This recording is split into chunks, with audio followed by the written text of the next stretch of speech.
Yes. And you're quite happy? Okay. And you're experienced? Yes. Even it's secret. Road safety representative currently, Councillor Houston. Yes, I'd like to be very well. Okay. And the Millennium Green is currently Mike Gable and Jill Cowley.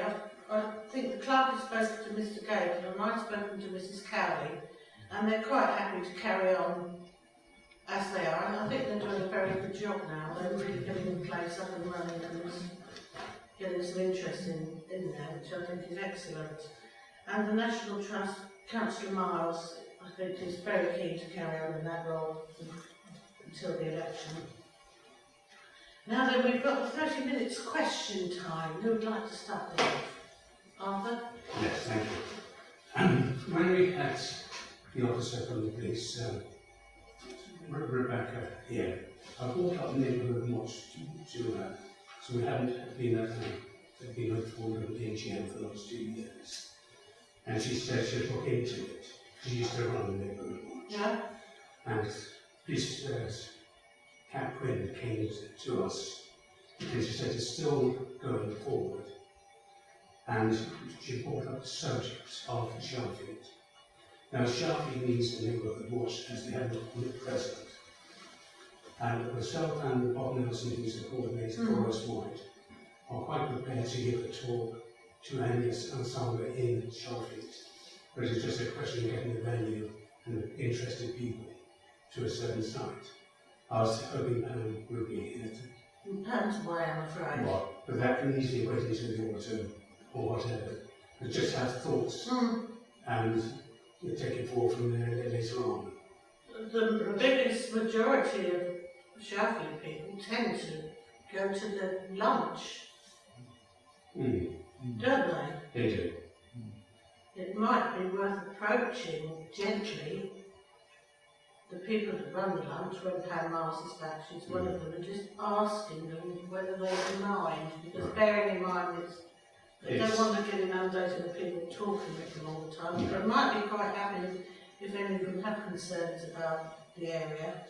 This is it exactly. That's where you're going to find most people from the Shalfleet area in one place at one And I was time. thinking also the Shalfleet magazine. Yes. Has anybody else got any ideas?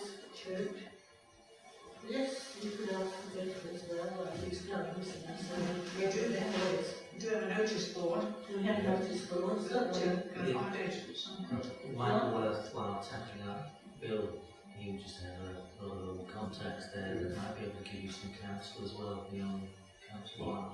We're just giving them the basic information. Yeah. Actual running of the radio would be down to them. But then obviously with Pam. We have one sent for us. No. But I'm just doing so the neighbourhood watching it's all getting whether it hasn't been very good. But I know there's If there's nothing happens, there's nothing to watch, is there? that's all. Anybody else? No other questions at this moment in time? Thank you. The questions are for the whole of the agenda, Chairman. Okay, so Any other items on the agenda that you wish to ask questions on? this is including the planning, we're going to Yes. 5 minutes. Oh, someone's put it there. Normally, sorry, I'm going back. Normally you have it. Anything other than planning that anybody wants to discuss at this moment in time? Thank you. Apologies for absence, Councillor Miles, I believe. And Sally Wood, your clerk, is away. She has got relatives over from Australia, and it wasn't her choosing which week they came to the island. She hasn't seen them for a long time, so I hope you forgive her for not really getting around. Let go. Declarations of interest regarding agenda items. Item 1, to accept any dispensations for agenda items. To confirm and approve the minutes of the previous meeting held on the 22nd of April. Has everybody seen them? Is everybody happy with them? Yes. Can I have a proposer please and a seconder? Propose. Seconder? Oh. Yes. All in favour? Okay. Okay, thank you, I know. Planning. Updates and decisions first, please, Diane. Please. Yes, I have.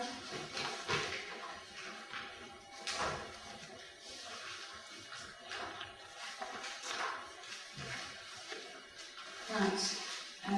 This is an application for the Green Barn, Guckets Main Road, Boulder, and the development is hereby permitted. So you all know that one? Yes, it's the cafe, isn't it? Yeah. Okay. So it's got a permitted development. Planning permission are given to Shalfleet, planning permission gives Shalfleet Parish Company, Main Road, Shalfleet Newport, Isle of Wight. Development is hereby permitted and reasons to comply with section 91 of the Town and Country Planning Act.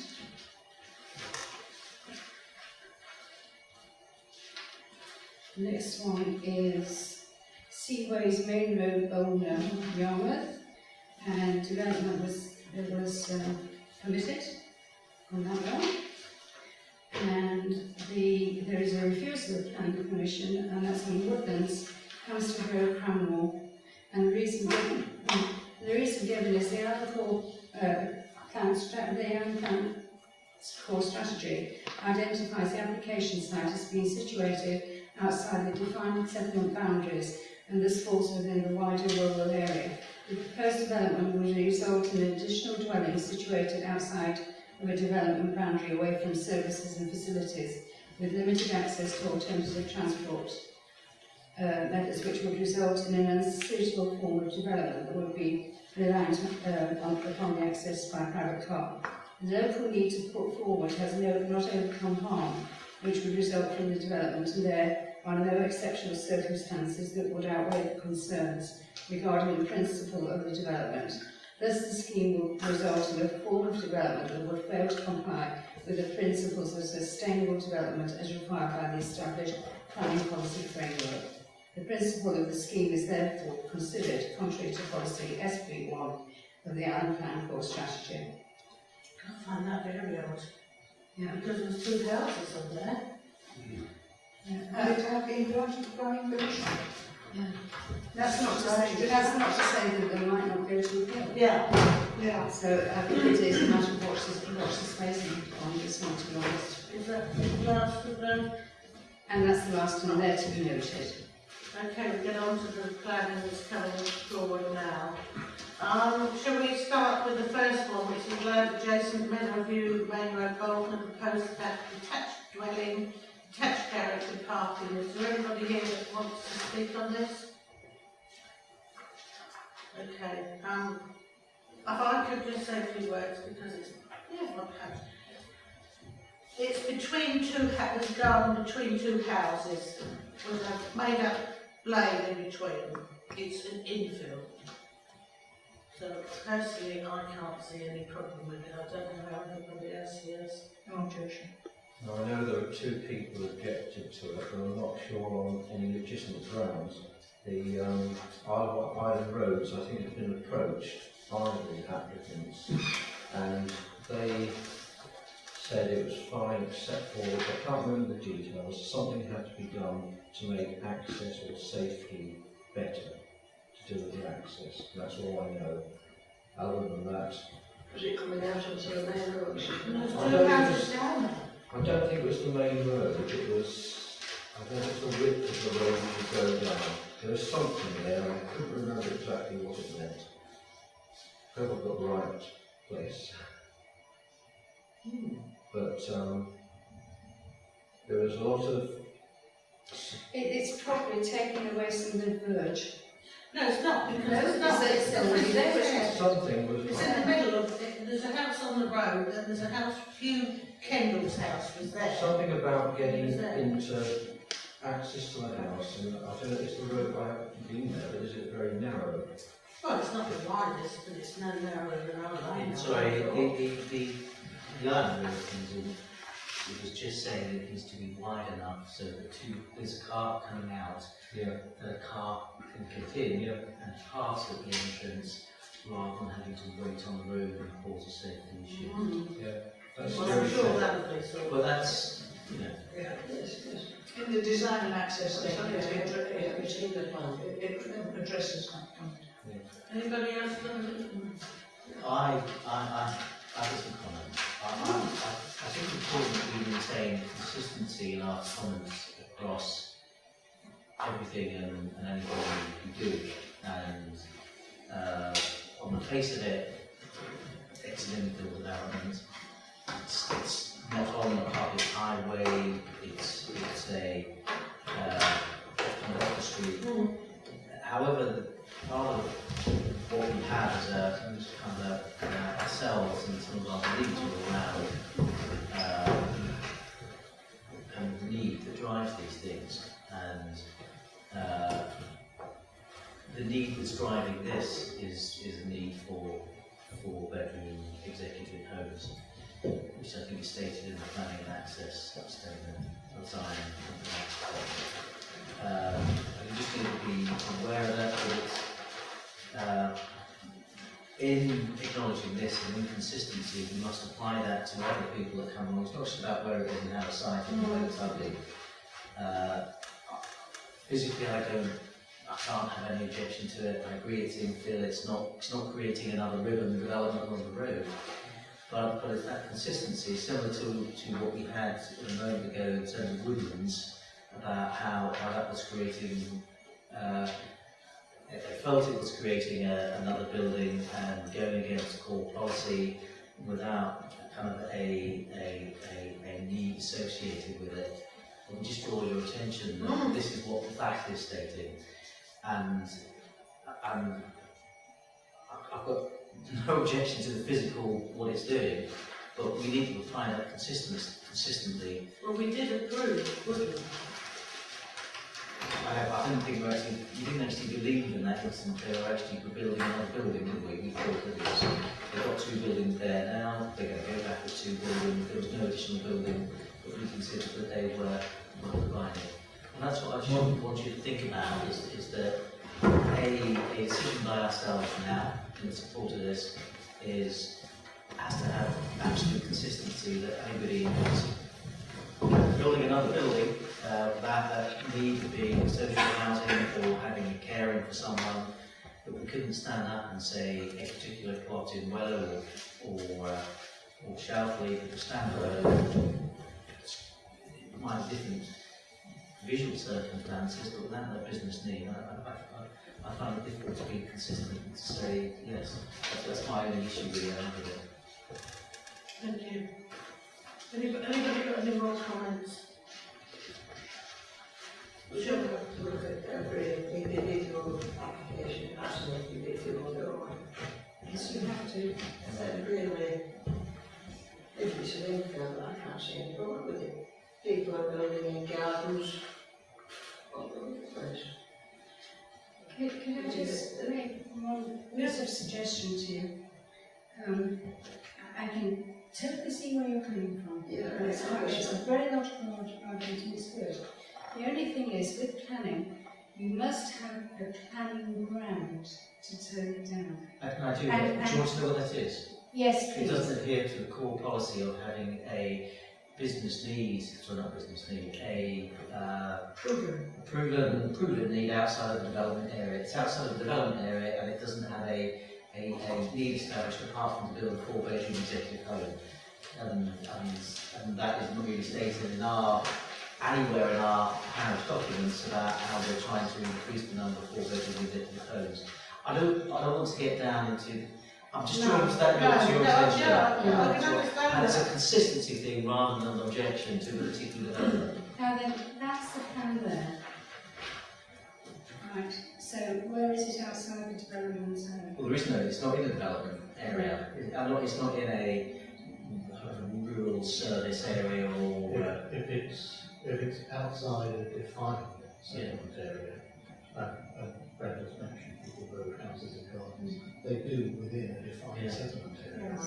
Outside of it, it's being regarded as being in wider rural areas, and it's almost impossible to build a house on a vacant plot in a wider rural area. whether that plot's on the edge of the village or within a village. And was that, I forgot to show them, there's a certain need you've got to have. It might be slightly easier, this will going to be a social housing or a local housing. Well, even if you have a specific need for a local family, and it's proven that they've still turned down applications because they say that dwelling could be sold on to anybody. Yes, It's only where there is a defined and very clear business need that requires someone to live in a particular place that you stand any sort of chance. And even then there will often put conditions on it that says that it's got a certain, if it's a farmhouse, for example, we'll probably have an agricultural requirement. We had a supporting statement with this application. I started reading through it, I don't know how many pages it was, and my conclusion was it said it was within, there's a need for housing in the area. I don't know, once I read all that, I thought, Well, to be fair, that was told to them by Spence Willard, but that you could always do with more. It wasn't a kind of based upon like the crying out need for a homeless 4-bedroom executive house. There's not a need for more open market housing. Yeah. Most of this authority's open market housing is actually filled by people moving into the area, not local to it. So I suppose what I'm trying to bring up is not an abhorrent kind of, but for consistency, when this happens in Wellow, I'd be rather embarrassed just because it's another location and there's more people banging on the door saying it can't happen. And we say yes to this, that needs to be carried over to that one there. And I just think you need to be aware that there is a genuine material discrepancy with the planning policy that we're bringing up. somebody mentioned the other day that the best thing to do is put a shed on it. And then when you've got the shed on it, you can apply for planning permission then for a house. Don't give people ideas, It's happening. of course it is. We're getting off the subject now. So, I think what we can do is take your concerns into account. It's a habit, as a council, we ought to get together and work out some strategy between us, as opposed to coming to each one, you know, and like we did it with energy some years ago. Perhaps we ought to. Because it's been suggested for quite a number of times, the meetings I've been to, that every parish council should have its own planning group. And I suggest this last year that we do need a planning. Well, there's only 6 of us. Could I suggest it might be very useful if you get somebody like Glenn Hepburn to come and do just a really good session on training. You know, not training is training, but getting into the nitty-gritty of problems like has been raised quite legitimately tonight. And it might be very useful to have him do a session for you. But it comes down to the vote, and that's what Yeah, but that's what. Can we vote on? How do you have objections to this? See, two people, yeah, at least one, possibly 2 people have two objected. people who lived there thought it might is that the neighbours? set a sort of precedent or This guy, gradually adding too many places in an area which they thought should not have any more buildings or development. That's the only thing I saw, but that was about a week or so ago. I I think the guy that's building this is his garden, isn't it? Because he lived in the Bulbous Farm. Yeah, yeah. His car, he's building them. So anyway, can we have a vote on this, please? Proposal. I propose you do not object to it. Does that make sense? Can I have a proposal? Aren't we supposed to, we're making comments, and this, our role is to make comments to the county, so we, I think, No, you actually say you either support it or you don't support it, so you have no objections or you have objections, and if you have objections, you have to name them on planning grounds. yes. So you don't need to vote on it. What you're saying is you're proposing you have no objection to this planning application. That's correct. But it needs to be seconded. Right, in that case, I second it. No objection.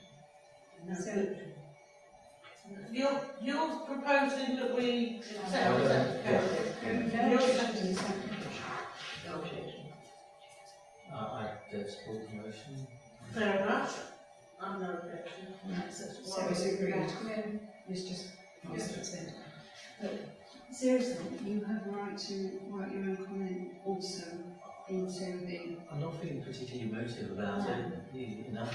I'm bringing to everybody's attention consistency. I think perhaps we ought to have That is a a very planning, material discussion on planning as councillors. I'm chair steward's view. I think this will get fall apart But by if you the county. simply say we don't object to something, they will apply, then the planning policy will It'll get picked up there. There's nothing that nothing I can say there that won't get picked up by them. So that's fine.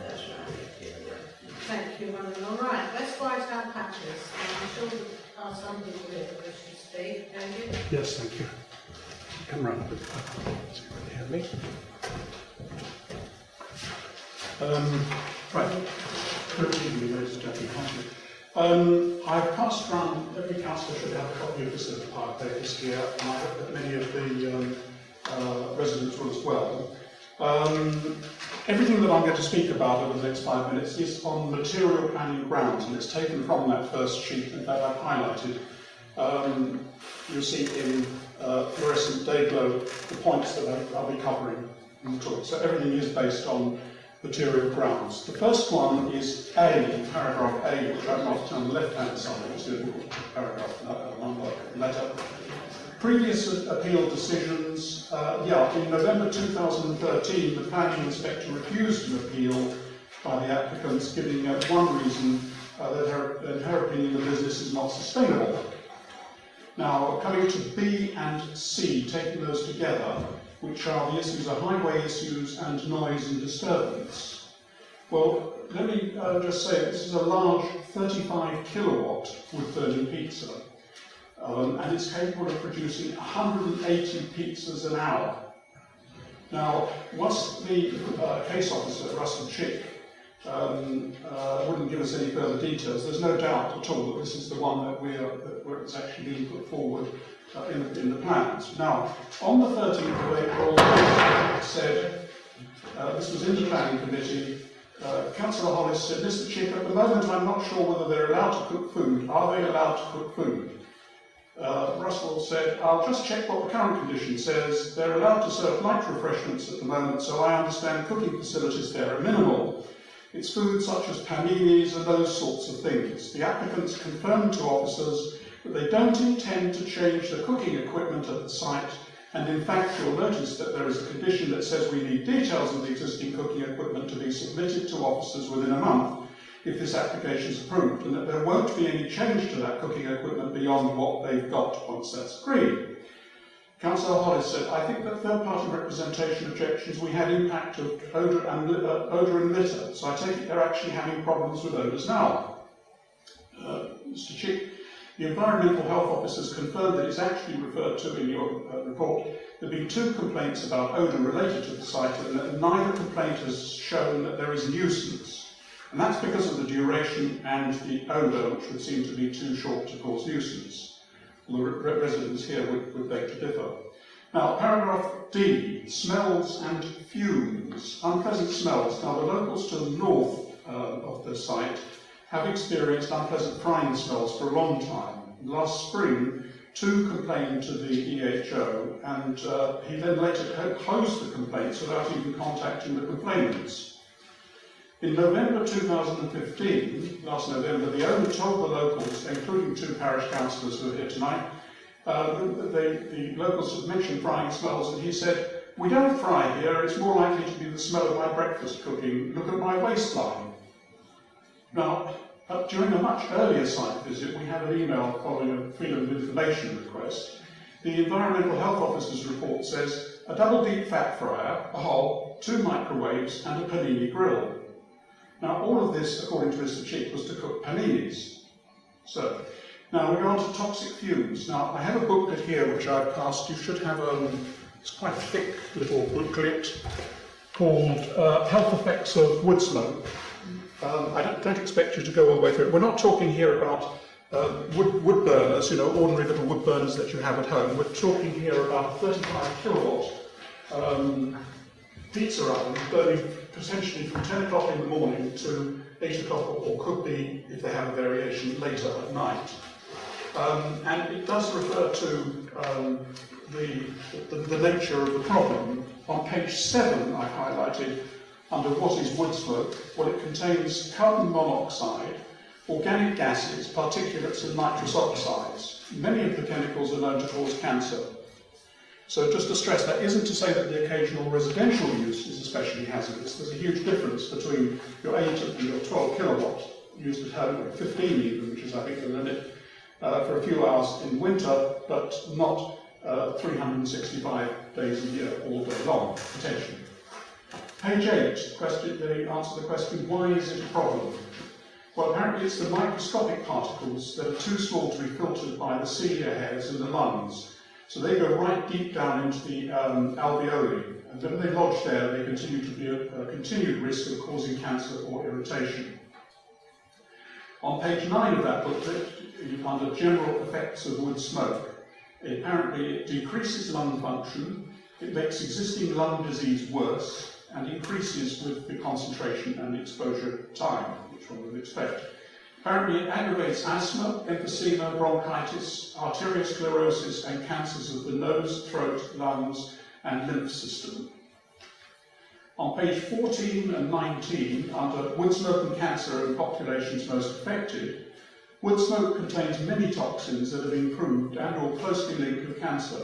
In particular, pregnant women, children, babies and senior citizens are the most vulnerable to the effects of visible and invisible wood smoke.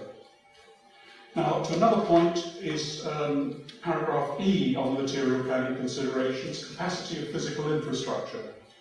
A wood-burning oven like this, rated to produce 180 pizzas an hour, which burns 3.5 kilograms of expensive clean dry wood an hour, is obviously being installed to run at least half capacity for most of the time. Otherwise, it's simply belching fumes into the atmosphere and over the hamlet of Wellow, without providing the owner with any income, which is expensive on wood and staff. Obviously, the owners are intending to greatly increase the numbers of visitors, which is obvious. However, there is no planning application yet for additional sanitary facilities or sewage disposal on the site. How can you serve 180 pizzas an hour without providing appropriate sanitary facilities? 2 lavatory bowls, which is all they have, and 2 wash-hand basins seems insufficient. And since there's no main drainage along there, there'd be a sewage treatment plant. All of this would have to be less than 20 metres from the local homes just to the north of the cafe. Paragraph F of material considerations, incompatible or unacceptable use. The land on the site in question is designated by the LPA as agricultural despite the recent changes. This was made clear in writing by the case officer a week ago in an email. The production of 180 pizzas an hour isn't compatible with an agricultural designation. And the last material point here, visual appearance. The visual appearance is bizarre, we believe, and incongruent with a rural environment, and certainly not with the village of Wellow. Indeed, it's more in keeping with the seaside resort than the countryside. Now, if you turn over the page from this blue Paringate one, you'll see the data sheet for the pizza oven. I've made some comments on there. Please bear in mind that we had to find this by research because we've been refused the name of the oven. I don't know why, they couldn't give it to us. So this is the one from the information we've got, the dimensions and the appearance. They mention on the data sheet that it has DEFRA exemption. Well, that isn't relevant on the island because we're not a smoke-controlled area. And in fact, it's the invisible fumes that are the most dangerous in any case. Odours from cooking are vented out of the chimney and will result in a pool of odour and gases hanging over the area. With the prevailing winds, that means the properties to the north of the cafe By permitting this application, there is no longer any effective control over the nature of food that the owner can sell. They could in fact now sell large quantities of practically anything 365 days a year, with the stated intention they've already made to stay open until 11 p.m. Now on the last page of the pizza oven data sheet, I've superimposed at the bottom right a plan elevation which you probably would have already seen. It's submitted with the drawing pack to the parish where it's online, so the councillors will have seen that. The plan elevation an elevation of the application, and this gives some idea of just how inappropriate this application really is.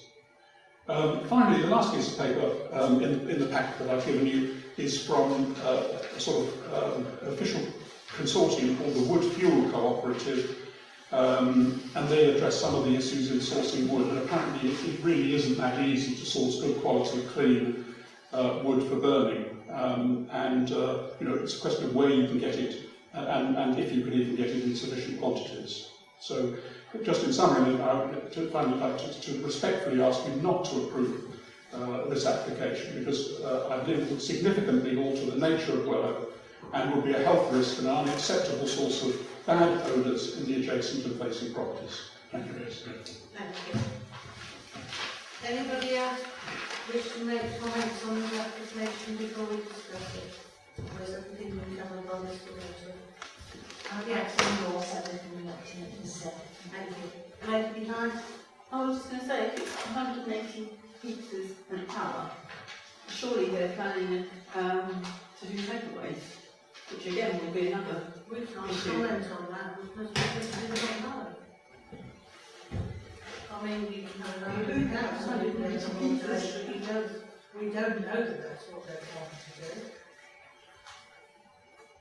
But you know, we don't know. So we can only really go by what is on the plan for us to comment on, with the comments being made to take into consideration. Who'd like to pick? I'm sorry, yes. Yeah, another point being the health risks on the site itself. They've just got permission to develop it more as a children's play area. So there's going to be lots of young children virtually next door to this oven. There's going to be considerable health concerns there, sure. Well, the full health and safety people have, obviously, when it goes in, the stipulations there that say that it has to be in a certain environment. We wouldn't just, you know, to have that kind of oven, they have to obviously have some arrangements in. Could I just briefly make one comment, Chairman? This type of oven has to be fired up to a certain temperature and kept at that temperature. I'm sure you'll be familiar with On the Rocks in Yarmouth, and I know it's not exactly the same sort of thing, but those rocks have to be heated for a number of hours to get to optimum temperature. This is a 35 kilowatt oven. The maximum that you're allowed in a house for the very biggest sort of wood burner is 15. Thank you. Can I just say, here's my Chairman, that I think what Mr. Waters has said is, I think it's an encroachment, and they're gradual encroachment, and to opening and going more diversifying from the actual what it is originally, just to look back from.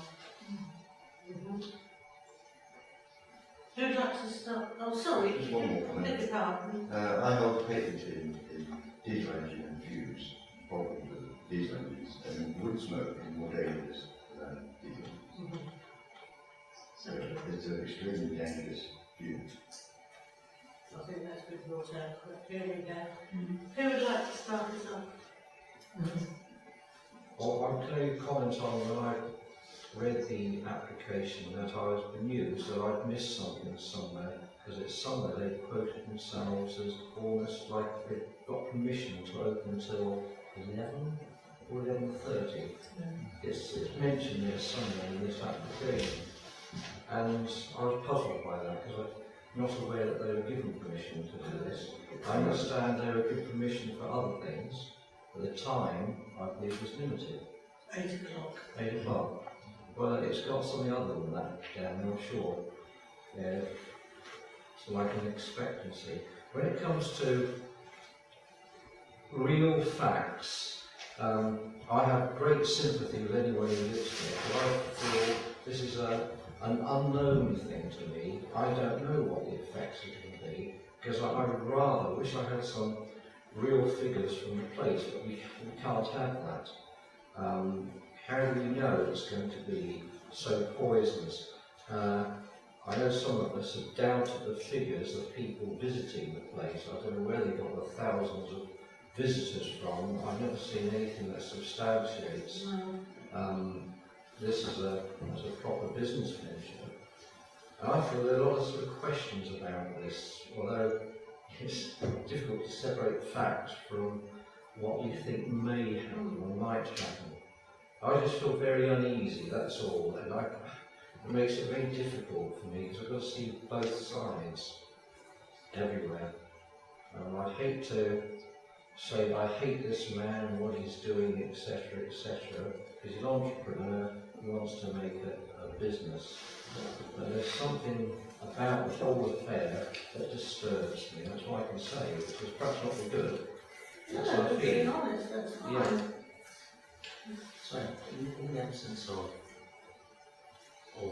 the actual details on the plan and application as to the size of this oven, you don't really have kind of the information to support it. We have been told it's a 35 kilowatt oven by how it kind of matches the dimensions, which is absolutely huge in terms of the amount of smoke. It's going to be a chimney rather than it's going to be 35 kilowatts, is it? And on the basis all as well, it only made that 20 metre distance to the nearest building by a few millimetres as well. I just think that this is grossly disproportionate to what can be sustained there in proximity to the dwellings, really. We also have to balance this with giving somebody the right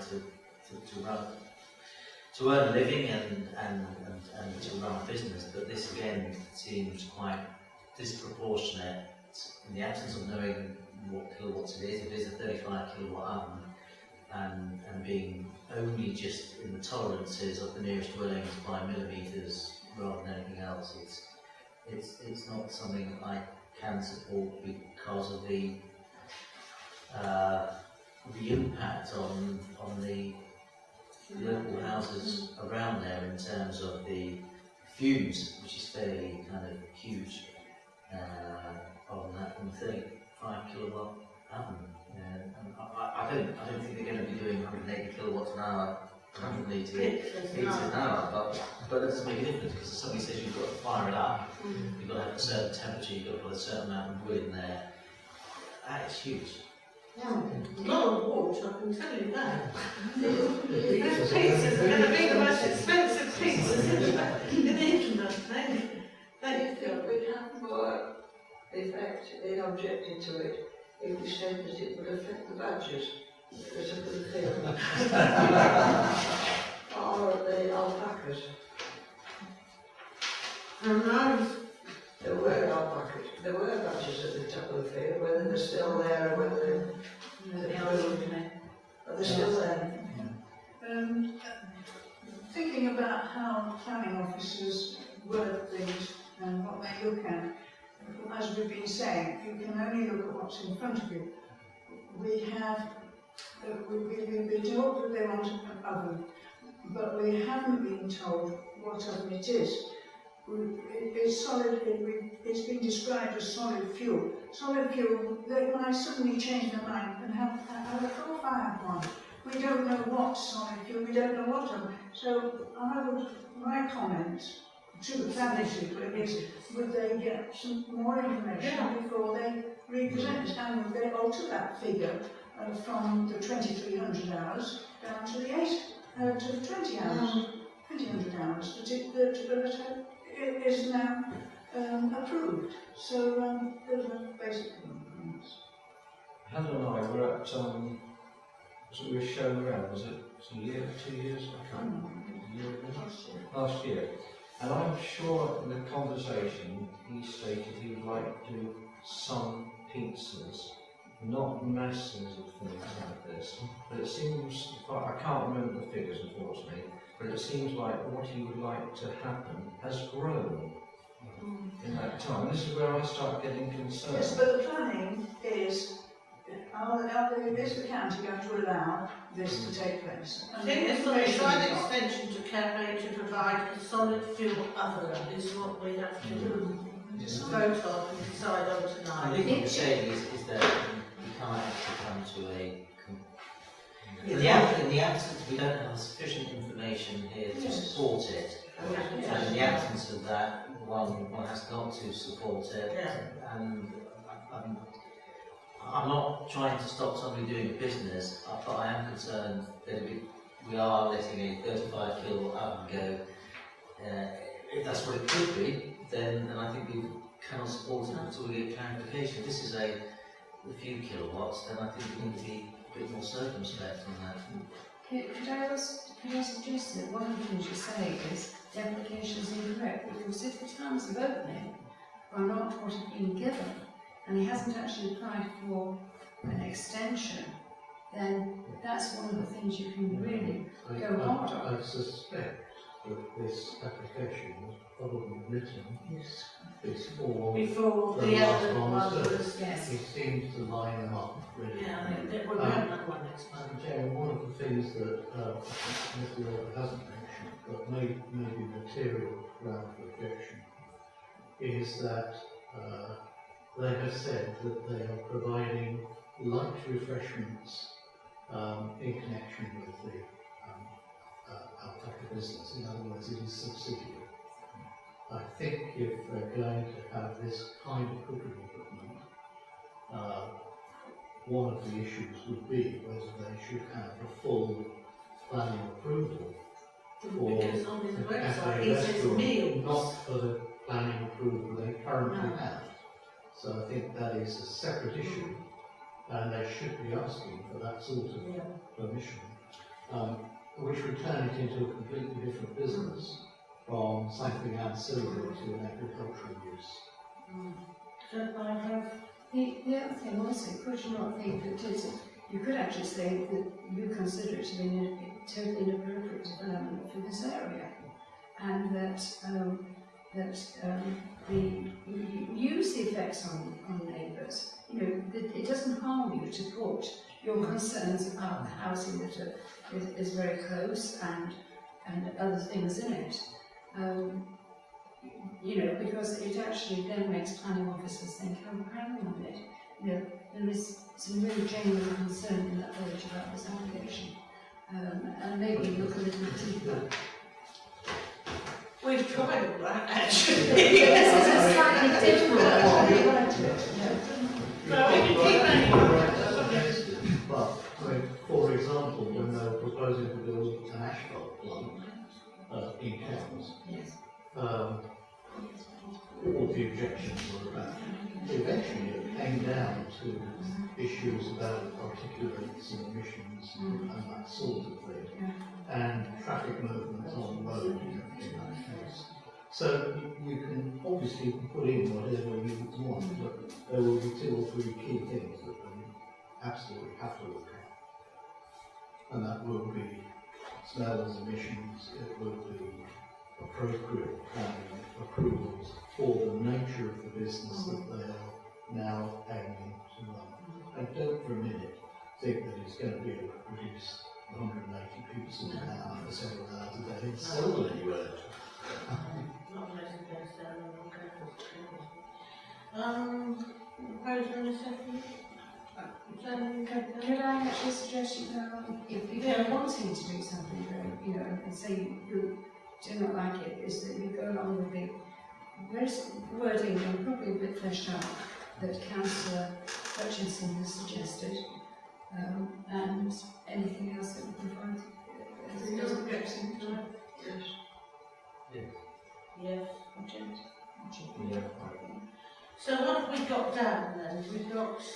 Well, the material grounds is it would no longer be providing light refreshment, and that you consider the full planning approval for the whole site is required. No, I think it's slightly different. We're saying you're transforming the use to this is a material step to transforming the use into a restaurant, on which a full planning permission would be There required. is already a condition There is requiring condition. an analysis of the existing Yes. cooking equipment, and as far as I'm aware, that hasn't yet been provided to the planning If department. you look on their website, it actually says that they're cooking meals. Oh, their website does, yeah. So I think to be clear on that point, I think we're brought to the attention this is leading to a material change in use of the property into a full Yeah. restaurant that Yeah. is With beyond which facilities, you can with support. restaurant facilities. Yes, Isn't it? with restaurant facilities. Can I suggest it's an inappropriate equipment? Just turn it down a bit, without consideration. I think that one comes down to, so we've got the issue about Helen, you were saying about. I'm saying that it is our discussion. I'm not talking about the So you're timing. replying to. No, I'm saying, Helen, sorry. The timing, I was saying your one's an important one about bringing it forward between 11 o'clock, what's it stating on there, and 8 o'clock in the evening is an important one after that. And the other one is about the impact of the fumes and the smoke on neighbouring properties, that how close they are and the potential size of this thing that could be. It's quite huge, 35. It could be upwards of 35. Huge size. And in the absence of other details. And the huge size and the fact that to operate it has to be on, it has to be working longer for a long periods of time. You know, it's not like an oven where you can get something where you can turn it on, shove the pizza in, turn it up and take it out. Is it? You've got this thing going. But the emission of smells is a very important one. Yes, this wasn't even smells. I think about the wood burning, pollution And the aspects of pollution, it yes. on properties that are within millimetres of being 20 metres away. There was the tolerance of a ruler, I would suggest. I was just concerned on the general impact, because we are not experts, and it's difficult for us to actually do a proper comment on the effects of all this. So I think we'll actually need the Department of Planning and the experts there. Well, it is there, and we will do that. I just think it's important that we don't bring to their attention about the absence of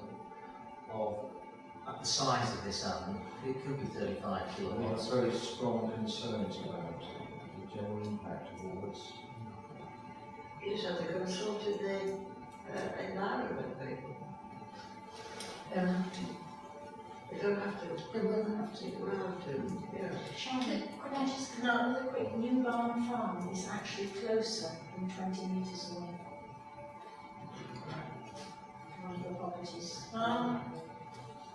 Well, we can put less than 20 metres. We've got everything down now. What we've got, and what I've got down is all the salient facts that are going against planning, you're doing, or you have given, etc. Taking the feeling of all this, I can put it into a more wordable statement. So if you actually, if you're wanting to turn it down, then if you propose that this planning application, that you object to this planning application, and we've covered the following grounds, I would put it into a workable statement. Yes. That would be acceptable. Are we happy with that? Yes, we're happy with And that. I will circulate it tomorrow morning to you before I put it finally in the minutes or send it off to planning. Okay, would you be happy? And can you get me the replies back before one, please? Or if I give you my home email address, you can actually send them back to my home email, and I can do it from there. Yeah. Is that okay? Okay. Planning enforcement. To discuss and decide whether Shalfleet Parish Council agrees with discretionary service support proposal for Isle of Wight planning enforcement. This is to do with This is to do with something that ILOC is coordinating, which is the Association of Councils, and what they are suggesting is a heads of agreement, which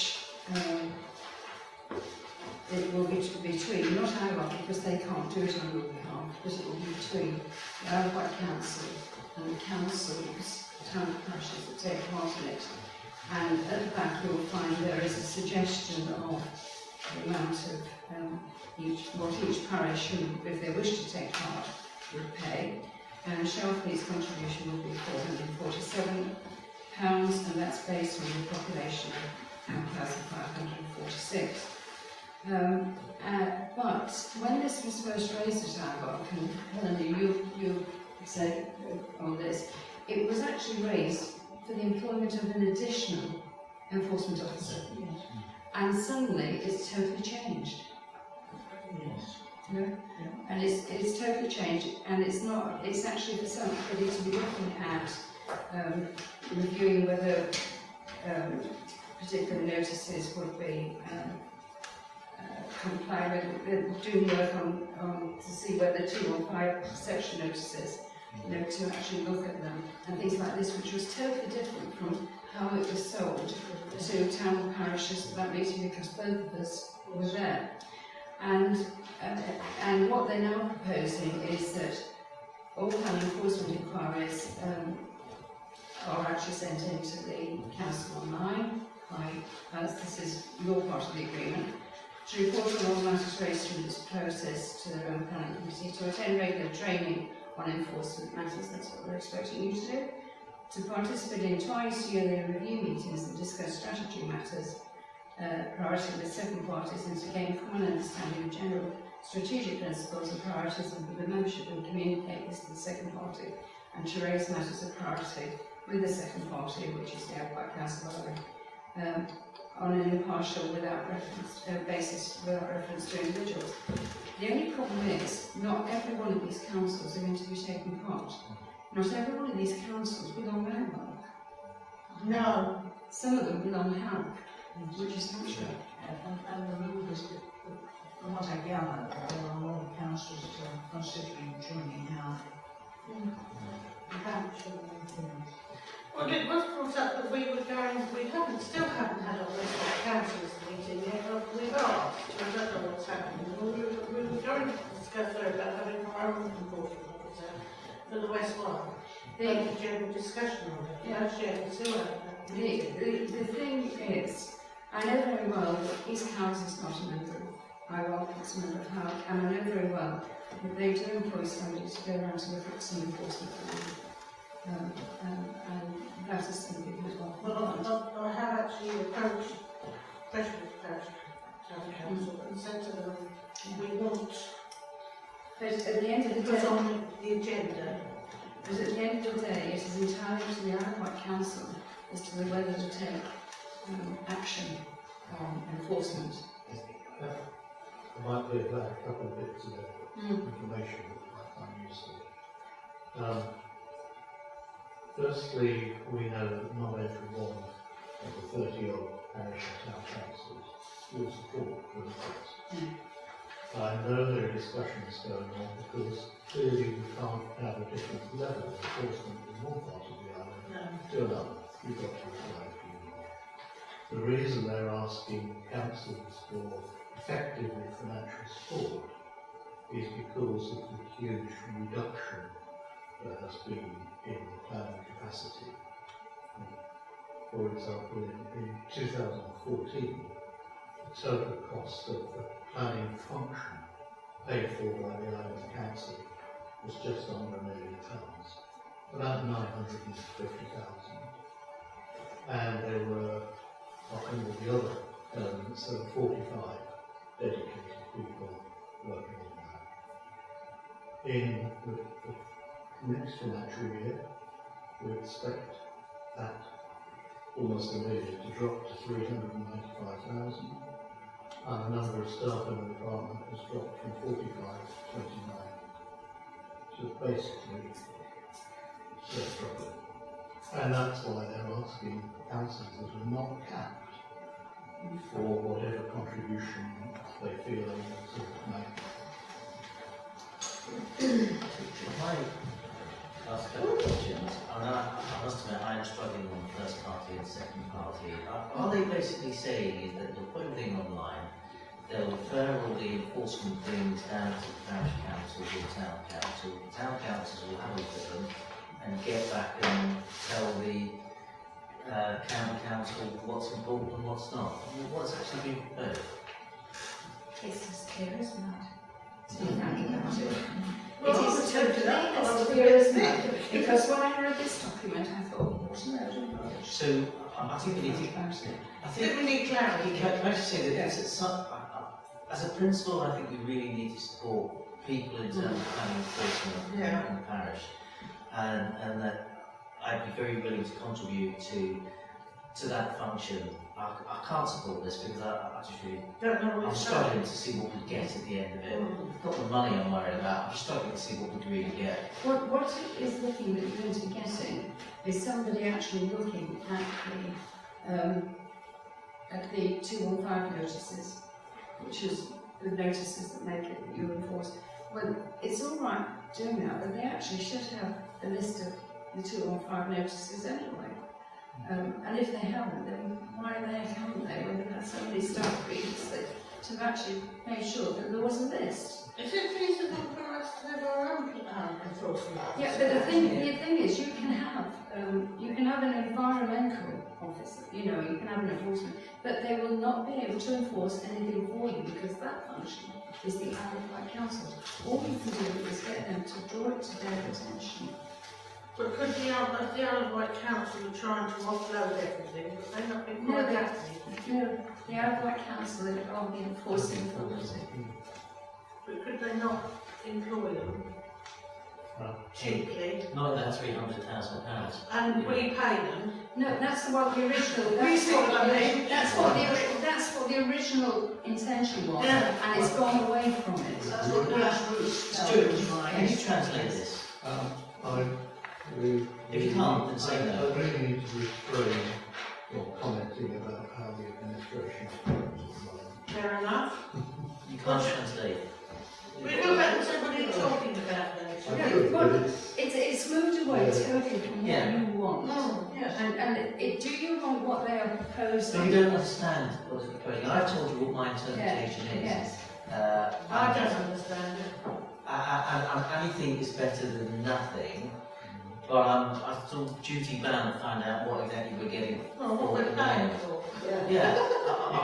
Anything's better than nothing that we're getting now. What they're offering you is to investigate matters according with its publicity policy on enforcement, and report back to the clerks on actions taken. Well, that's what they should be doing now in any case, but they won't be doing it because their enforcement officers is two people, that work half a day each.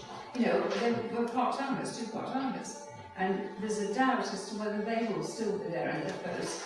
Well, I think the proposal is to try and have enforcement as an element of the planning officer's general duties. Yeah. How it is going to work in detail, I'm not privy to something the executive decides. What was said to me in another place was that the planning officers themselves would also be having to look at enforcement. Now, if you actually think of what, with reduced planning officers, how on earth they expect people to take on this role as well, it's not going to happen. It's not going to happen. And it doesn't matter what they put in here, you're going to end up with nothing apart from giving the Isle of Wight Council some money to continue towards a service that's not going to be as good as what you've had this last year. If you read the enforcement policy, you'll see that a few months ago they watered it down and basically now into a gross revision of policy, not more. Well, I'm taking notes. Can we get back to another council and ask them what exactly we're going to get for our 400 and whatever it is we're supposed to spend here? Well, you're not going to get a lot. But if we don't pay in at all, they're going to just ignore us completely. No, they can't. They actually can't. The way forward might be, I know you have good connection with those clients, and I'm sure that some of the bigger authorities that are being asked to pay a great deal more than that will ask similar questions. It may be that that question has already been answered, which might say we're certainly going to reply quicker, I think, from our colleagues. There has been a lot of emails going around between the clerks, not only on this one, but also on freeholds, etc., that is actually happening. And the clerks are very disillusioned about this, because they say it's not worth the paper it's written on. And that's coming out from big councils. They can actually afford to put quite a chunk of money in. I think I'm probably quite clear on this now. Although anything's better than nothing, I think if this could go back to the old one that you pay a little bit more and you get an extra half a person a week or a person a week, which is altogether £40,000 or £50,000 a year, I would actually support it, because something will get done and some enforcement will get done. There's no guarantee in anything in here that there will be any kind of enforcement happening on this. And so I'm not sure we can support this, because I don't think it necessarily does do anything. Help me out on this, you're closer to these things than me. No, I think that basically we want to say we are confused by this document, because this goes away from what the grassroots feels is the way forward, and it would be a much simpler one, and the cost of doing all this legalese is going to be ineffectual. It's machinations in here about doing things rather than actually delivering this kind of enforcement. It is. And I want, if we're paying money, to know there's somebody with boots on the ground doing some kind of enforcement, and not somebody thinking about how we're going to manage it, basically, and not actually do anything about it. Yeah, because it doesn't bring in any accountability. But John, thank you very much. You've actually made me feel happy about myself. When I read it, I thought I'm incredibly thick, because I didn't understand it. I thought it was a script from the Westminster. So, are we going to decide on this then? We have actually put down here on the agenda that we decide whether we agree with a discretionary service support proposal. So it's this paper you're actually dealing with, but Helena and I from Women will also take that views. This is one totally away from what was suggested at our that people were supporting. So do we disagree with it? We won't support it, but the positive news that we will support contributing to boots on the ground, that we do something, is what we're saying, but this is not what it says. So we'll give them encouragement to say that that door's still open to contribute to that, but not for this. So we all disagree with this? Agree to this. Disagree. Okay, thank you. Clerk's report.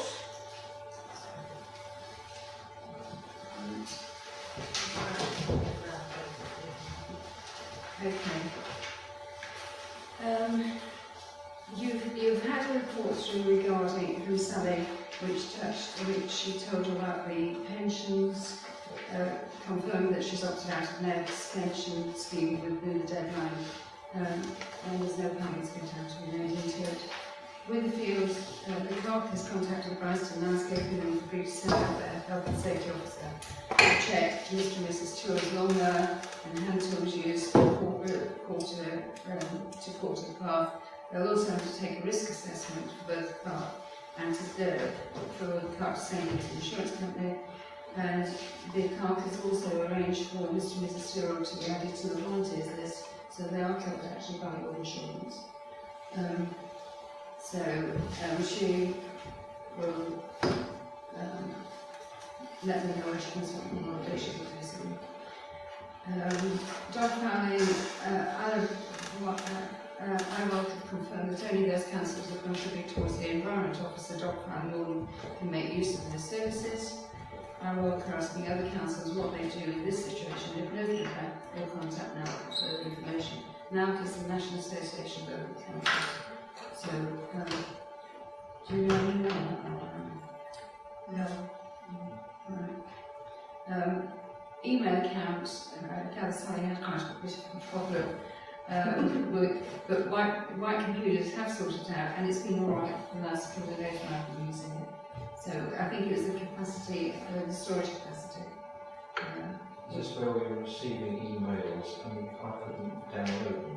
No, yes, that was part of the problem, she said, yes.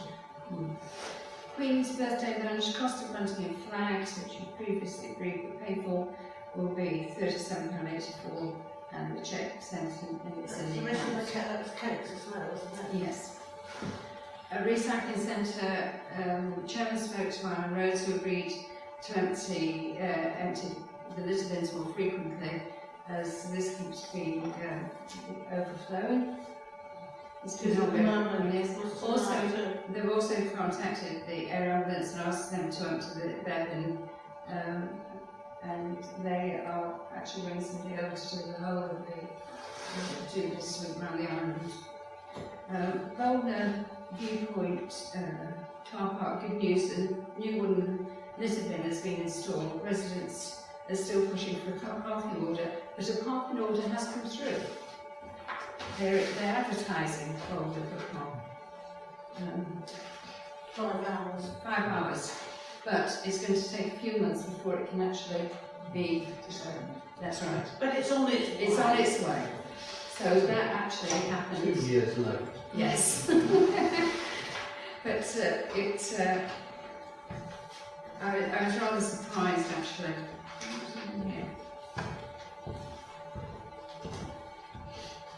Yeah, it's here. We got it.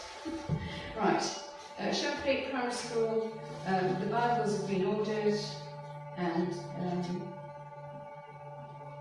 Councillor Houston and Councillor Broadhead have agreed to present them. Clark hasn't ordered, is going to order the new nets, but she's waiting actually for the ROSC inspection, and then if there's any other things that need to be done, they can all be ordered at the same time. Right. So she wanted me to assure you that she hasn't got her interest. Everybody's a different job. She said, no, that's specifically when I went to review.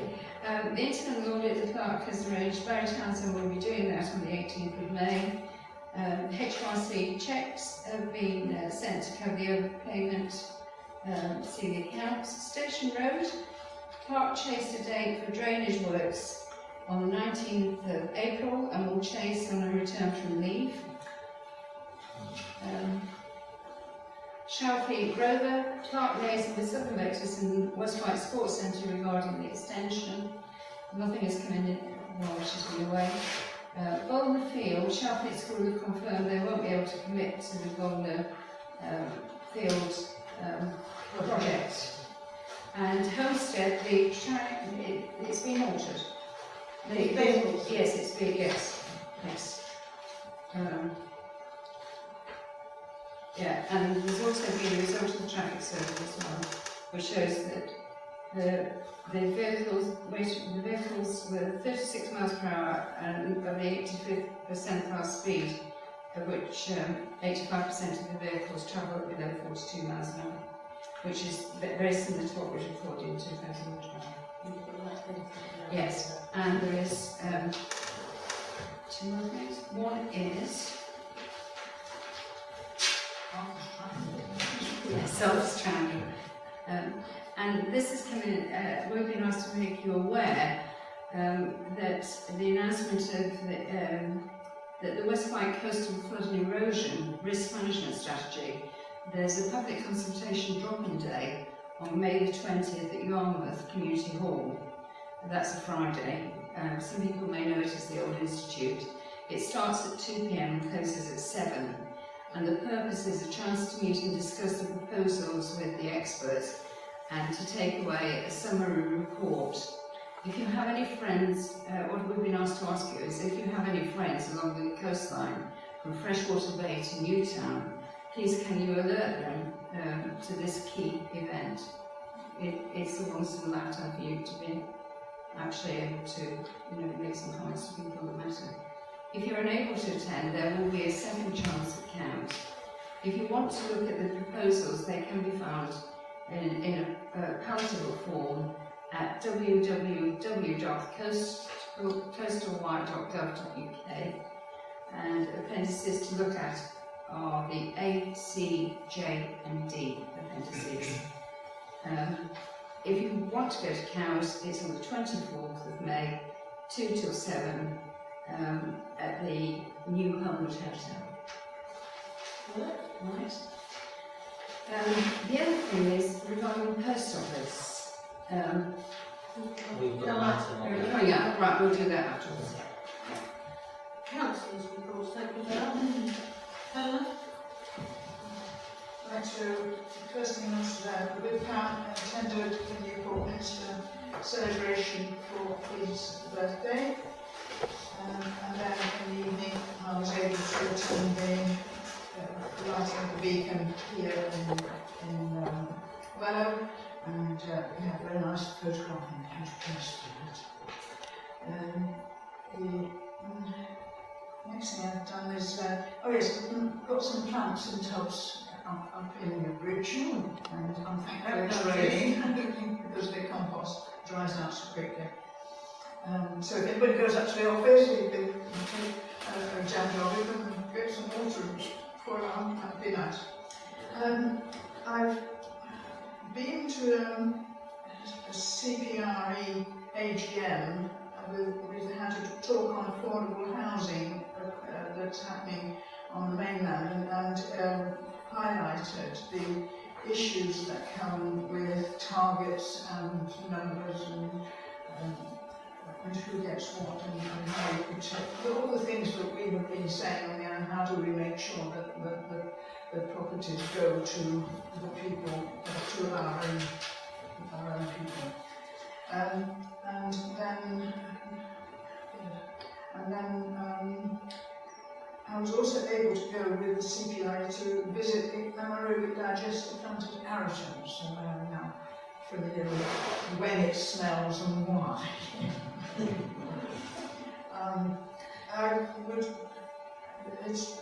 As I pass grey tiles in Newbridge, I see that there's been some excavating done.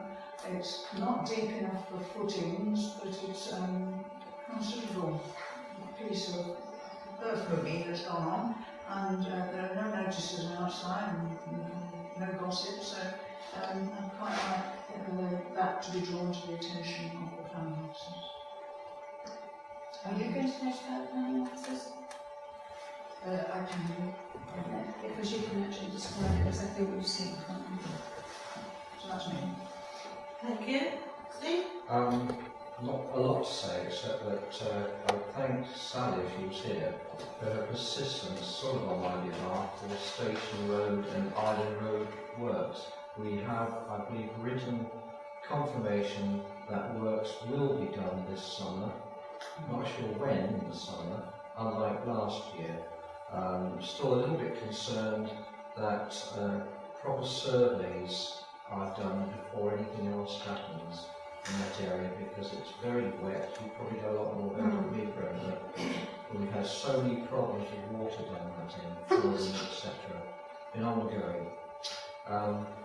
I've had a complaint about rubbish from one or two residents in Shalfleet who don't seem to fit into the pattern that's required for putting your bins out when you haven't got hardly a front garden, and they're expecting you to put your bins out virtually outside your front door, front window, whereas bags were much better when they were put there at the end of the appropriate time. I know this one lady, she's got a back garden, and she wants her rubbish in there, but she doesn't want to wheel it through the lounge, etc. So I think there are quite a few problems with Ireland. Yeah, that's where the problem starts. Yes. Can't get anywhere. I'll mention that when we get to it.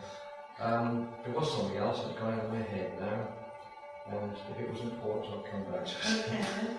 Brenda? John, except that I've got a problem with the bins. I asked for a larger black one, and they turned up with a big green one. Just a couple of things. One, just to reassure Sally, I haven't been trying to inspect football pictures. I've been That's fine. Anything that's no, It's sensible. greatly appreciated. Just one, rather than go around to trying to correct minutes from the last meeting, we'll clarify in this meeting what I said about the new broadband cabinet coming up through Bolton. I think it stated in the minute that it won't help Wellow and Station Road. I guess what I'm trying to say is that that cabinet won't serve Wellow, so irrespective of that. It's incorrect to say it won't help Station Road. It will improve some people at the beginning of the road, and it will slowly but surely get worse as the further away you are from the cabinet. So it's not quite correct to say it won't help Station Road. It will, the further you go away, the less help you will get from it. And I have been chasing up when it will go live, and it's been awaiting a way lead from Southern Scottish Electric, which I understand they've got, they're processing, and it's quite imminent for it to happen and go live. Madam Chairman, I remembered what I was going to say. Before I went on holiday, I lost my internet, not the phone, just the internet. And it took ages and ages. I had an email while I was away to say it had finally been rectified. I still have no idea what the problem was. I don't know if anyone else had problems with internet in our area. Yes, somebody actually mentioned that to me today. The BT internet was down today.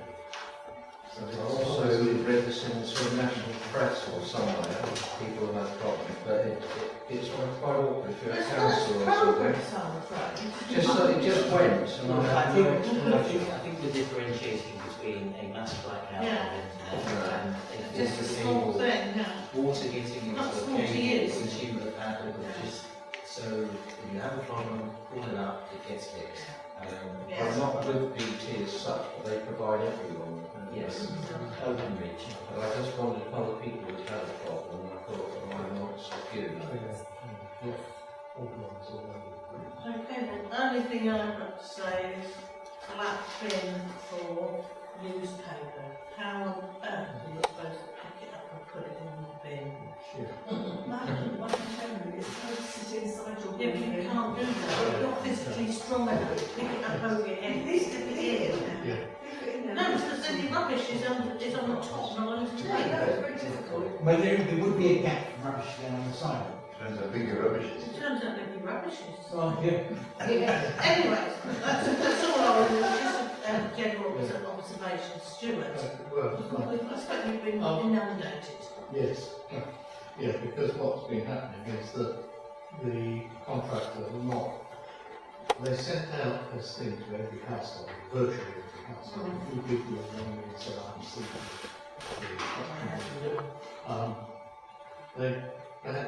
the contractor taking this judge, the number of children for this government was 70,000 households that have their rubbish collection change. You only need a small proportion. So the line was swamped. The contractor was supposed to do this. And there are so many complaints from councillors across and from residents. I know that yesterday the contractor plus the chief executive plus the leader of the council plus the cabinet member responsible for were having a meeting to try and figure out how they could do something quickly. The most common complaints have been that the assessment is cursory, and therefore people have been given bins when they'd rather have sacks, and some people have got sacks when they're happy with bins. A number of households have complained that the bin that they've got, because of the size of the household, is unlikely to cope with the amount of non-recyclable rubbish they've got. We touched on the issue about the paper waste and laptop. If you're elderly and frail, you cannot physically lift it into the... Well, even if you're not, it's full of paper. And everything else. So it's not... And the same sort of complaints are being reported across the whole thing. I had the chairman of the Vineyard Residents Association saying that it was agreed years ago that bins weren't suitable for our area because of the steps and Yeah. and so what did Amy do? They dumped 30 black bins in heaps in the corner. And they said, "This is not suitable, we want sacks." They came and reassessed it. The guy said, "We don't think sacks are suitable either." So the chairman of the residents said, "What do I do?" I actually had head of contracts at the audit committee on Monday morning, and I said, "So what do residents do?" The only thing I can do is carry on as they are doing until Amy gradually sorts out the problem. They underestimated the amount of resource needed for the transfer, and so what should have happened over a week or two probably going to take about 6 or 7 weeks. So that's an ongoing thing. And what's happened because people can't get through is that folks quite reasonably say, ring their local councillor. I'm finding this with all councillors. Well, I found that I drove around the town on Monday and it's pick up day on Monday. This week, of course, it was the recycle owner cup. And I've never seen such a litter in all my life. Bags all over the place. The whole of our area is Paper pile up next to the bin. We've got a major problem. Black bin was full, it couldn't fit in the recycling thing, so it was at the side, there was paper on top of them. Shall I tip in the The thing is, if they want us to recycle, it's got to be enough to put the recyclable stuff in. And once you start taking all your cardboard out of your recycling, as well as your papers and magazines, you need a little weedy bin for your newspapers, basically, and your paper. Yeah.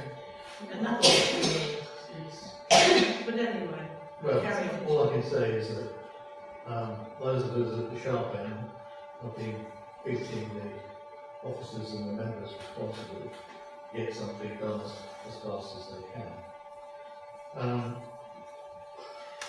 One of the things that we've touched on in other Station Road, I thought I've seen Sally's emails and I've been emailing myself to get that confirmation. I also spoke to the people at Southern Water and said we realise that this is going to be relayed shortly, and the mains in this area are a mess. If you look at Station Road at the moment, they've just repaired some more leaks near the main one that's just Yeah, really bad. there's one there and there. Yeah, and it's the same all the way down.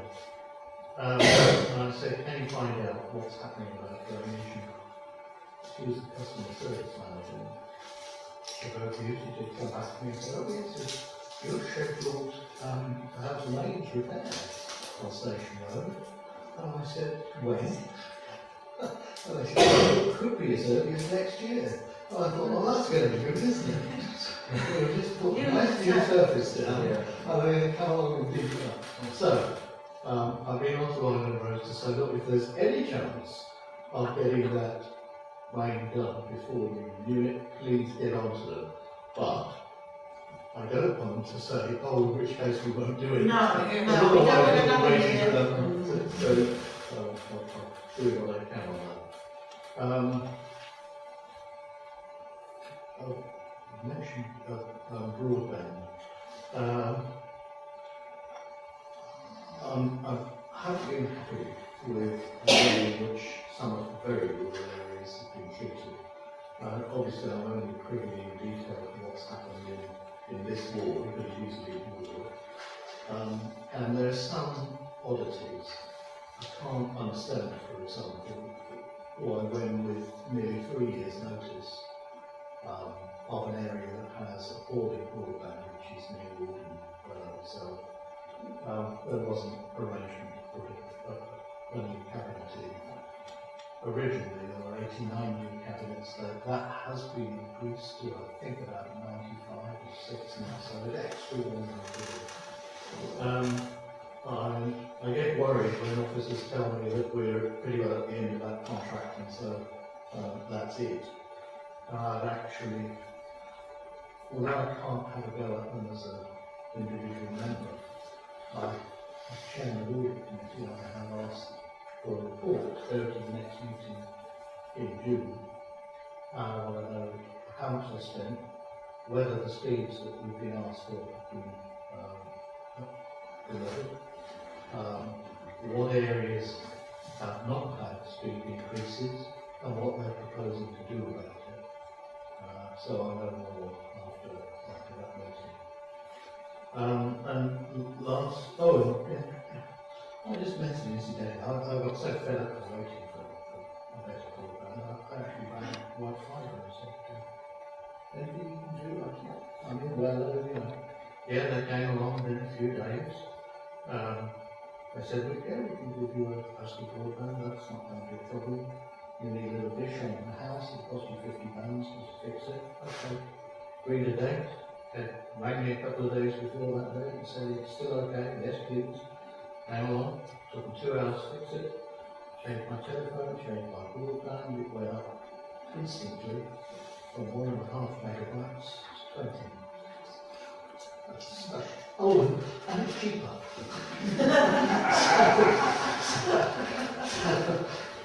Apologies if that sounded a bit like an advert. I'm happy with it. Anyway, I'll obviously report back when I hear more to do. Last bit, can't leave every opportunity to mention funding. We have a cross-party budget group that I sit on, which met last week, and already was looking at how we cope with next year. We've still got another 12.5 million to find. We do not know where we're going to find it from. We've chiselled into pretty well everything. Well, at least we're not doing it again. Well, they've said that they're not normally doing. So I don't know where else got the information. Anybody else?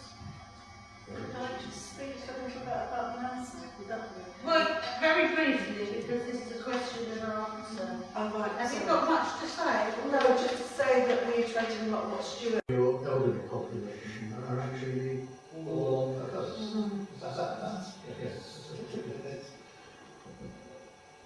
That's actually how we come down. We don't have a rich county today for our elderly population. And we've got a much greater population than almost any other local authority in the southeast. The 2% increase we run out on council tax, it gives us 1.3 million. We estimate the provision costs of our social care and so we do so we having money, we're still falling behind. We managed to get Secretary of State to cover visitors with these various needs all through. How we're going to do that. I was going to know on the budget. I said, this is the good one. That's the what is in it more than for now. So we're supposed to do with that. It's a we need a possibility of debt awards. So we can actually talk to him private. He said, yeah, as long as I can have him for 10 minutes first. I will do that for you. So there was several others that will be presented in the island's case. We have a process to help. But we have no idea as to what that help will be, or when it will arrive. That meeting was later this month, because we will know more. We'll get more of an idea after that, because it will probably take many weeks, perhaps months, before the service will work out whether we can get help or what that will be. Whatever it is, it will have to be something that's unique to the island. Otherwise, everybody else will work. So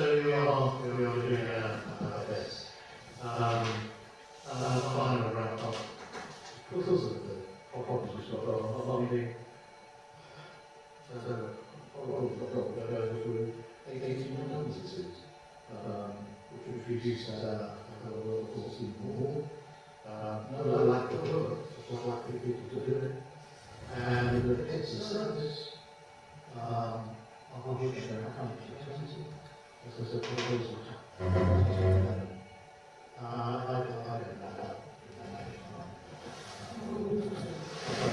The percentage you can get back to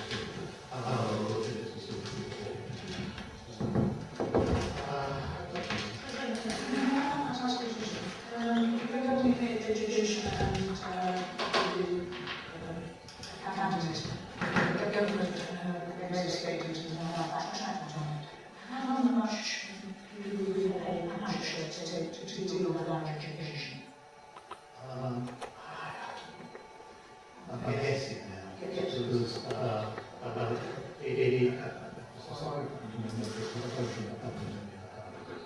Because to manage the whole of the education services.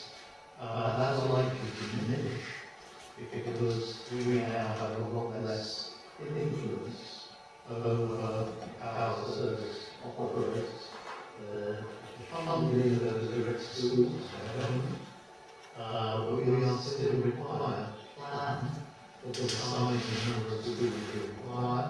There's still required to plan and deliver school transport, Disabled, special tools, special needs, that's still a part of it. Well, yes, it is, and that's definitely part of the education, part of the students and services.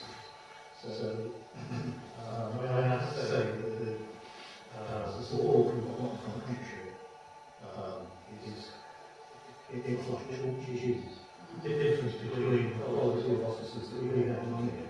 Because we're tiny authority and they're not paid for the rates and everything. Actually took it over, straight away they said, we don't know how you run this, we haven't got enough data to identify what you should be doing. And that was the first thing they started to put in place. I'm happy with the role that you're doing. Okay, finance, to approve this to hence circulated. Copies available. Proposal that we need.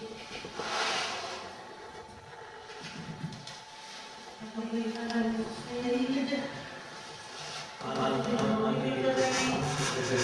was just thinking we had some recycling centre, can we bring up the recycling centre up as a item and then which you pay a bill, so say, the placeholder for the talking about. Yeah. So, I propose. second. All those in favour? To discuss the request for the Susan Richard for financial support for schools and whether shall be the post office. Information should be available in the meeting now. I know Susan's here. About the clerk about this because you actually has some information you've been thinking about. Yes, I've been thinking about it. I think there is a solution. Because quite honestly, post offices are lifelines of villages. And we have to practically work on 2 days with government meetings. You don't want to lose your post office. If you don't mind, Sue, can I read what you wrote to Sally? And it was first part of a conversation about my move. I've now got approval for this from the Post Office Limited.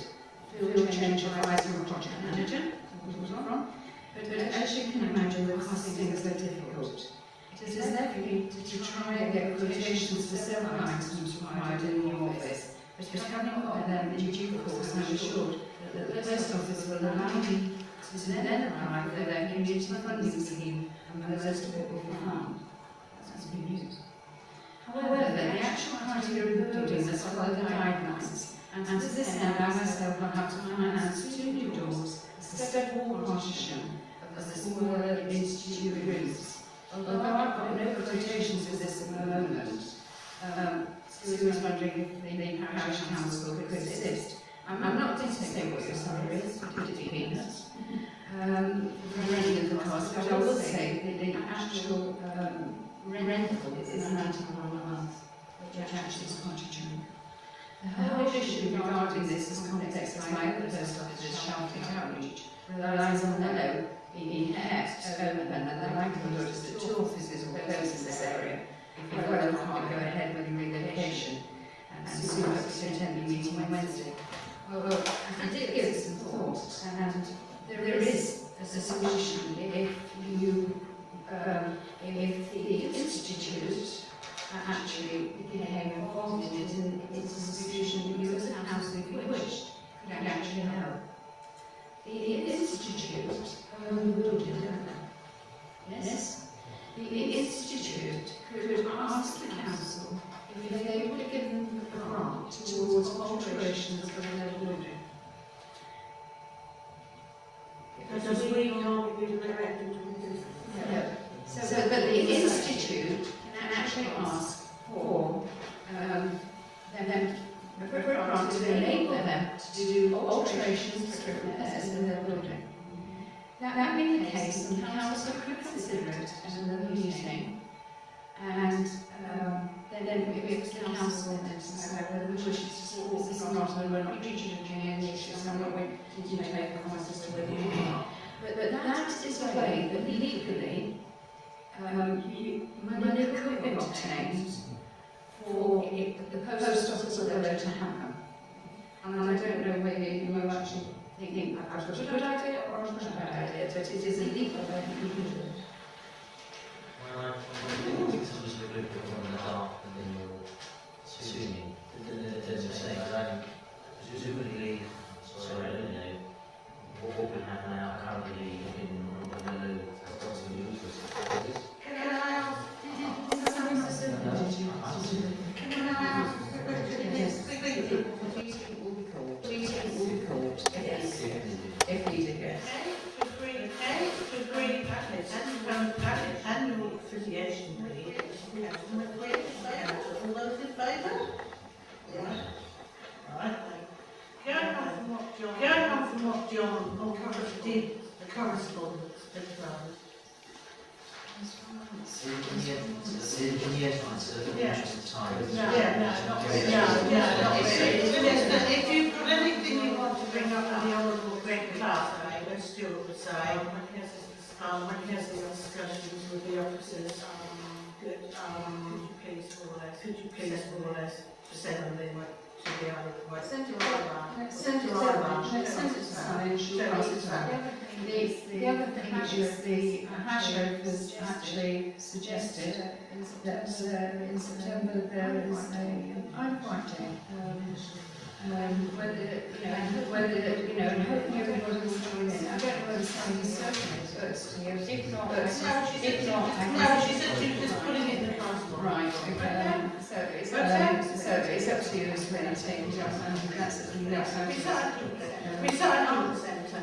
I had a discussion with Ivan Ramsey and somebody else, and I think that the textile bag has been emptied. One of the reasons some of those sacks are outside because they're textile. I try to look, how often do you do this? Is it just the one-off? Because I've not actually noticed textiles. You literally couldn't open it. So what do people do? Then all of a sudden, there was rubbish all around us. I found out somebody, Isle of Wight Roads. It wasn't Amy, I'm sure. And it was all cleared. I went down there today. And the bin is blowing. It's a black bin with 2 sides that shut inside a metal round container. Those two sides burst open, and the bin tried to stack everything on top. The bin is not big enough for a start. It's just not big enough. Because, this isn't even with the summer coming. I mean, this is, so I think we're going to get flagged to things. The only thing is what we carry on about it. So we carry on monitoring it. I mean, it's 50 quid last time. This time it was obviously picked up. I don't think it was picked up by our business. I think it was picked up by the council or by agent or whoever it was. I don't know who it was. But I doubt they're going to keep doing it. No, it's not. No, it's not because it's on private property. So do we monitor it from another month and say it's not been cleared up, bearing in mind that we're going to legal properties on only anyway, it might encourage people to watch out and understand what it might be goes away. I think the first thing that we should slightly do channel that comes or that causes to clear it. We'll hear with some of it. Yeah, I'm not saying that we should, pour down the drain, water down the drain, like it leave it as long as he doesn't do it. But He did offer. If he contributes towards it, and I get it, but I wouldn't just start with the legal people involved. I think ultimately, if this becomes a fly-tipping issue, it's no longer a resource. Community, there is also a cable there, it has to go. Willing to part with it, and willing possibly for well between 3 to 6 months, because we're going to have all the problems and people dumping black bags, and people just having with the rubbish. They must let that settle down, it's been 6 months, and we take the Buggy down, somebody chucked a buggy down, and the container of cane. I suspect that's one of the problems will continue because Forest Road now to happen if you're in that direction, much further to travel. People will not even spend 10 minutes driving. I think we have to carry on. If it starts to get really serious, I think there was a cement to check down there. I'm surprised if it's 6 months' time. 6 months' time, if it's, I'm very happy with that. Well, I just feel that we don't have the village was there reasonably encourages people to think do that is what they do. So I would like to see a no tolerance policy on our part. Unfortunately, we have to pay maintenance to clear it as soon as it appears, so that people eventually think that we're going back to the raw environment that it was. And also, last time we discussed this, we said around a camera and a notice, and that might help as well. And so, unfortunately, we've got to spend some money. It's pretty odd. It's not a bad idea. I'm actually thinking about putting a serious camera there, because I don't think we'll ever actually look at it. If there's somewhere we can hold on, put a dummy camera up there. With the notice.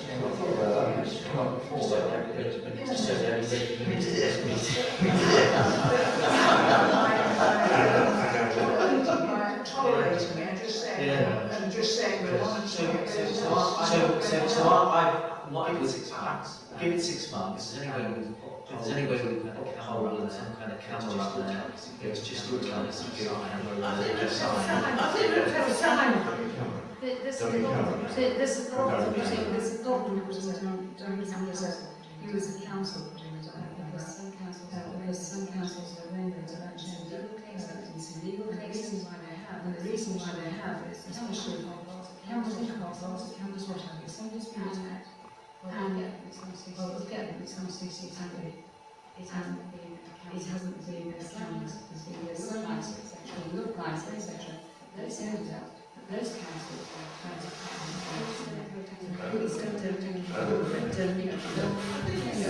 I think it's not. Oh, you could. is two mobile cameras on the island. Yeah, the police can You could actually ask the police if they put one of their mobile ones up there to see who's active. Yeah, would you investigate that? Sorry? Just go down there. So should we ask the police about the camera? And can you go to Linebar and I will ask the, actually ask for that, so we can look at that historic problem of people getting sued and see whether it's just a tall tale. Yeah, I don't need to You know. I'm telling you as an art, and in fact it was one of the things that came out of the very beginning. I believe if you hear say, as opposed to hearsay. I never give you Are we hearsay. going to have a sign? Yes, I think we've got to A sign saying what? prosecutors list. It is an offence. It is an offence. It is an offence.